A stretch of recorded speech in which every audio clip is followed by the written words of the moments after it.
الخبیثات للخبیثین والخبیثون للخبیثات، سورۃ النور آیت نمبر 26۔ والطیبات للطیبین والطیبون للطیبات اولئک مبرؤون مما یقولون لہم مغفرۃ ورزق کریم۔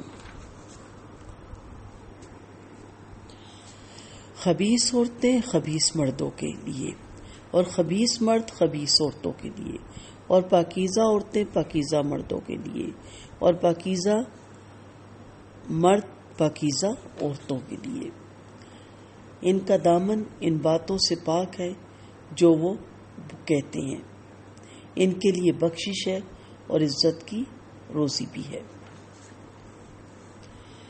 اس آیت کا ایک مطلب تو یہ ہے جو ترجمے سے واضح ہے، اور ربط مضمون یعنی جو ہم بات پڑھ رہے ہیں سورۃ نور میں جو سبب نزول بنا یا شان نزول بنا، اس مضمون کے لحاظ سے مناسب بھی یہی ہے، یعنی پاک باز مردوں اور عورتوں کی تہذیب، ماحول اور عادات ان لوگوں سے بالکل الگ ہوتی ہیں جو گندے اور فحشی کے کاموں میں مبتلا ہوں۔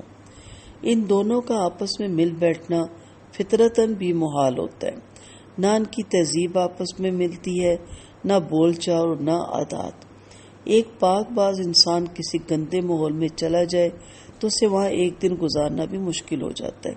اسی طرح ایک فاحش مرد اور ایک فاحشہ عورت کے لیے کسی پاکیزہ ماحول میں ایک دن گزارنا بھی مشکل ہو جاتا ہے، لہٰذا ایسے دونوں طبقات کو آپس میں ملانے یا آپس میں رشتہ استوار کرنے کی ہرگز کوشش نہیں کرنی چاہیے، اور اگر کوئی ایسی کوشش کرے گا تو ناکامی اور خرابی کے سوا کچھ حاصل نہ ہوگا۔ اور اس کا دوسرا مطلب یہ ہے کہ طیبات کو اپنے وسیع مفہوم میں لیا جائے، اس لحاظ سے اس کے معنی میں پاکیزہ عورتیں نہیں پاکیزہ باتیں بھی شامل ہیں، یعنی پاک باز لوگوں کی زبانوں سے پاکیزہ باتیں نکلتی ہیں، اور گندے خیال رکھنے والے لوگوں کو گندی باتیں سوچتی ہیں۔ جس طرح یہ ناممکن ہے کہ پاکیزہ خیال لوگوں کو گندے باتیں سوجے، اسی طرح گندی ذہنیت رکھنے والوں کو پاکیزہ باتیں کم ہی سوچتی ہیں، جس کا واضح مطلب یہ ہے کہ جن لوگوں نے یہ فحاشی پھیلائی اور پروپیگنڈا کیا حقیقتاً گندی ذہن کے لوگ تھے۔ پاک باز لوگوں کا یہ شیوا نہیں ہے کہ وہ ایسی باتوں میں حصہ لیں، وہ ایسی باتوں سے بچنے ہی میں عافیت سمجھتے ہیں۔ ہمارے لیے بڑا گہرا اس میں سبق ہے کہ جب ہم کوئی ایسی گفتگو کرتے ہیں جو فحش ہوتی ہے، بے حیائی کی ہوتی ہے، ناپسندیدگی کی ہوتی ہے، یا ایسی محفلوں میں بیٹھتے ہیں جو اللہ اور اس کے رسول کی نافرمانی کی ہوتی ہیں، بدعات کی ہوتی ہیں، یا ہم ایسی گفتگو کا حصہ بنتے ہیں جس میں تہمت لگانا، الزام لگانا، کسی کو کرٹیسائز کرنا، کسی کو پن نوٹ کرنا، کسی پہ ٹونے مارنا، جھوٹ بولنا، غیبت کرنا، یہ ساری باتیں کیا عکاسی کرتی ہیں ہماری شخصیت کی۔ انسان اپنی صحبت سے پہچانا جاتا ہے، اپنی محفلوں سے پہچانا جاتا ہے، اپنے دوستوں سے پہچانا جاتا ہے۔ یہ خوبی نہیں ہے کہ آپ کو بہت سے لوگ پسند کرتے ہیں، اصل یہ دیکھنا ہے کہ آپ کو کون لوگ پسند کرتے ہیں۔ یہ اٹھنا بیٹھنا، یہ ملنا ملانا، یہ بول چال، یہ محفلیں بتاتی ہیں کہ آپ کی ذہنیت کیسی ہے، ہم کس خاندان میں پیدا ہوئے، کس گھر میں پیدا ہوئے، ہمارے ماں باپ کون ہے، یہ ہماری اضطراری کیفیت ہے۔ لیکن مجلس اور صحبت اور دوستی اختیار کرنا ہماری اختیاری کیفیت ہے، اسے سوچ سمجھ کے یہ چیزیں اختیار کرنی چاہیے، کیونکہ انسان اپنے دوست کے دین پر ہوتا ہے۔ تو اسی سے پہچان ہوتی ہے، جب آپ ایسے لوگوں میں بیٹھیں گے، اٹھیں گے، ایسے لوگوں میں آپ کا آنا جانا ہوگا، تو پھر آپ بتائیں کہ کس طرح آپ کو ایک اچھا انسان تصور کیا جا سکتا ہے۔ تو اس لیے بولنے سے پہلے سوچیں۔ ایک تو سب سے بڑی بات ہے کہ یہ ہمارا بولنا لکھ لیا جاتا ہے، اور دوسری بڑی بات کیا ہے کہ ہمیں کس طرح کے لوگوں کو پسند ہم کرتے ہیں اور کس طرح کی محفلوں میں ہم بیٹھنا پسند کرتے ہیں۔ ابن عباس رضی اللہ عنہ فرماتے ہیں کہ ایسی بری بات برے لوگوں کے لیے ہی ہے، بھلی بات کے حقدار بھلے لوگ ہوتے ہیں۔ یعنی اہل نفاق نے عائشہ رضی اللہ عنہا پر جو تہمت باندھی اور ان کی شان میں جو بد الفاظی کی، اس کے لائق وہ خود ہیں، اس لیے کہ وہی بد اور خبیث ہے۔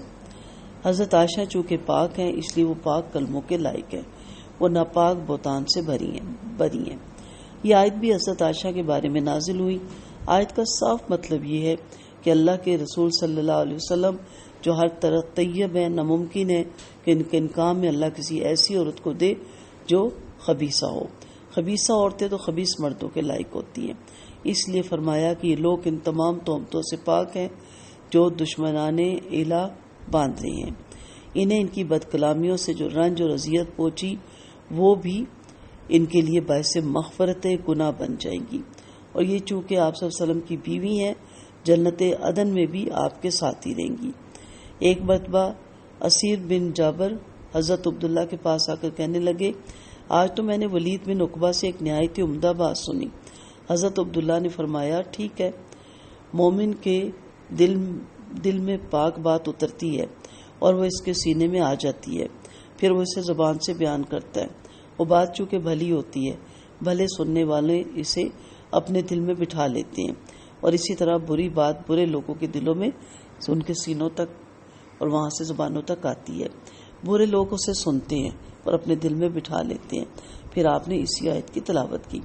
مسند احمد میں حدیث ہے کہ جو شخص بہت سی باتیں سنے پھر ان میں سے جو سب سے خراب ہو اسے بیان کرے، اس کی مثال ایسی ہے جیسے کوئی شخص کسی بکریوں والے سے ایک بکری مانگے اور وہ اسے کہے کہ جائے اس ریوڑ میں سے تجھے جو پسند ہو لے لے، یہ جائے اور ریوڑ کے کتے کا کان پکڑ کر لے جائے۔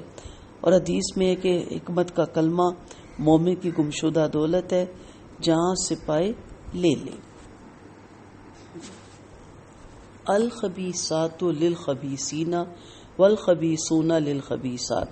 خبیث ہونا صرف ایک برائی نہیں ہے، وہ پوری شخصیت کی آئینہ دار ہے۔ بہت سی چیزیں اس خباثت تک پہنچنے کے لیے کردار ادا کرتی ہے، اس لیے آپ صلی اللہ علیہ وسلم نے ایک معیار دیا۔ آپ صلی اللہ علیہ وسلم کا فرمان ہے، عورت سے 4 چیزوں کی بنیاد پر نکاح کیا جاتا ہے، تم اس میں سے دین کو مقدم رکھو۔ حسب نسب دیکھا جاتا ہے، مال دیکھا جاتا ہے، حسن دیکھا جاتا ہے، دین دیکھا جاتا ہے۔ اب آپ دیکھیں کہ ہم نے دین کو بیچ میں سے نکال دیا، باقی ہم تمام چیزیں دیکھتے ہیں اور اس پہ ہم اپنی توجہ مرکوز کرتے ہیں، اور یہی چیزیں کل ہمارے لیے عذاب کا سبب بنتا ہے اور پھر ہم پریشانی میں مبتلا ہوتے ہیں۔ نبیوں کی بیویں کبھی بھی بری نہیں ہوتی۔ حضرت عائشہ رضی اللہ عنہا پاک دامن ہے۔ حضرت نور حضرت لوط کی بیوی ان کے کام میں ان کی معاوض ثابت نہ ہوئی، لیکن وہ فسق و فجور میں مبتلا نہیں تھی اور نہ ہی نعوذ باللہ وہ فاحشہ عورتیں تھی۔ ایک مطلب اس کا یہ بھی ہے کہ خبیثوں کا جوڑ خبیث ہی سے لگتا ہے اور پاکیزہ لوگ پاکیزہ لوگوں ہی سے مناسبت رکھتے ہیں۔ ایک طرف رسول اور دوسری طرف حضرت عائشہ کی شخصیت ہے۔